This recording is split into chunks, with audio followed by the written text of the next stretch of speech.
Di tengah semaraknya KTT ASEAN, bos IMF berulah malas sebar momok menakutkan ini.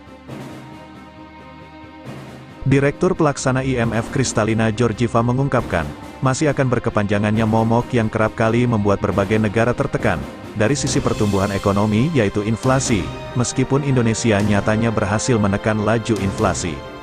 Ancaman inflasi tinggi masih akan terjadi khususnya di negara-negara maju, akibat gangguan rantai pasokan yang masih terjadi hingga kini. Kondisi gangguan itu merupakan dampak berkepanjangan pandemi dan peperangan antara Ukraina dan Rusia, yang tak kunjung berakhir.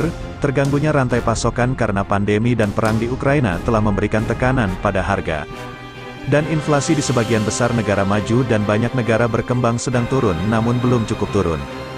Dampak dari masih berlangsungnya tekanan inflasi ini tentu akan direspons negara-negara maju melalui kebijakan suku bunga tinggi. Ia memperkirakan, tren suku bunga tinggi untuk meredam inflasi akan berlangsung hingga 2025. Kondisi ini tentu menurutnya akan memengaruhi negara-negara lain, termasuk negara-negara anggota ASEAN, terutama dari sisi pengaruh tekanan nilai tukar mereka terhadap mata uang utama dunia, seperti dolar, sehingga memunculkan istilah yang dikenal imported inflation. Kami perkirakan tingkat suku bunga akan tetap tinggi hingga tahun 2024, mungkin hingga tahun 2025. Hal ini mempunyai konsekuensi bagi ASEAN dalam hal beban biaya yang banyak, namun juga dalam hal kekuatan mata uang, yang terdorong oleh tingginya suku bunga The Fed dan Bank Sentral Eropa, tuturnya. Oleh sebab itu, dalam menghadapi potensi tekanan yang berkepanjangan itu, Kristalina menyarankan negara-negara ASEAN, termasuk Indonesia, untuk terus-menerus menjaga tren pertumbuhan ekonominya yang sehat. Ini karena porsi ekonomi ASEAN terhadap ekonomi dunia mencapai 10%. ASEAN harus terus tumbuh secara dinamis. Ini adalah titik terang di cakrawala yang agak redup.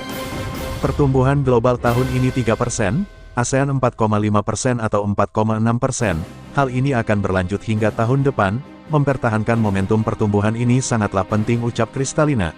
Untuk mempertahankan pertumbuhan ini, Kristalina menilai ASEAN membutuhkan beberapa aspek yang perlu dibenahi.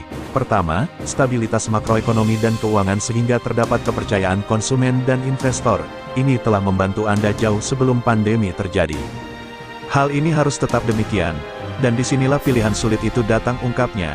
Dia mencontohkan posisi Menteri Keuangan RI Sri Mulyani yang perlu menyeimbangkan, di satu sisi membantu masyarakat paling rentan di Indonesia, memberikan insentif kepada dunia usaha, dan di sisi lain membangun penyangga terhadap guncangan di masa depan.